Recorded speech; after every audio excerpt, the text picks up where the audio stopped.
আসসালামু আলাইকুম, নমস্কার। হায়দর অফিসিয়াল 04 ফেসবুক পেজের তরফ থেকে সবাইরে জানাই স্বাগতম।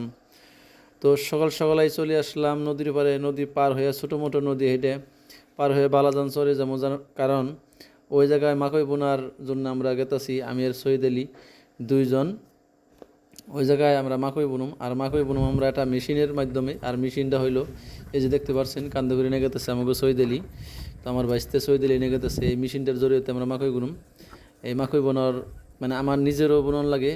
আমি তো আগেও বলছি যে আমার 25-30 বিঘা আমি ক্ষেত করি, তার সঙ্গে অন্যজনেরও আমি কাজ করি। এই যে দেখেন আমি বুনতাছি, খুব এত কষ্ট না। ডাইরেক্ট 10 ইঞ্চি ফাঁকে ফাঁকে এটা করে বিসির দূরত্ব। আর যেটা লাইন, এটা লাইনটা দিছি 20 ইঞ্চি দিয়ে দিয়ে আমি কাজ করতেছি। খুব সুন্দরভাবে বিচিগুলো মাটির তলে যায়, মোটামুটি 2 থেকে 2.5 ইঞ্চি তলে যায়, পাখিতে নষ্ট করার কোনো সুবিধা থাকে না। তো আপনারা যোগাযোগ করতে পারবেন এই মেশিনটা, বা যদি দরকার হয় আমাকে যোগাযোগ করতে পারবেন। আমি আগের ভিডিও বলছি, এই দেখেন আমি পাশে একটা রড লাগিয়ে দিছি, ওইটাই তার মানে লাইনটা সিধা হয়, যার জন্য মাকই গুনে ডিস্টেন্সটা যেন কোনো প্রবলেম না হয়। কারণ লাইন সিধা না হইলে হোল টোল মারতে অন্য অন্য কাজ করতে প্রবলেম হইতে পারে। দেখেন এই যে আমি কাজ করতেছি।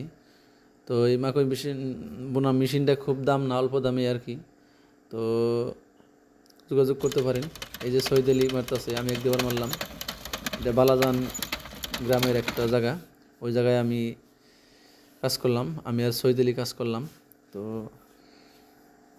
সকাল সকালেই কাজ করতে লাগছি, কেননা অনেক রোদ ওঠে, দুপুরে অনেক রোদ ওঠে, যার জন্য সকাল আর বিকেলে আমরা কাজ করি। এই দৃশ্যটা দেখছেন, এটা চর এরিয়া। চর হইলেও কিন্তু মাটি সুন্দর হয়ে গেছে। এই দেখেন, এটা বালাজান চর, বাকবরগাঁও পঞ্চায়েতের অন্তর্গত।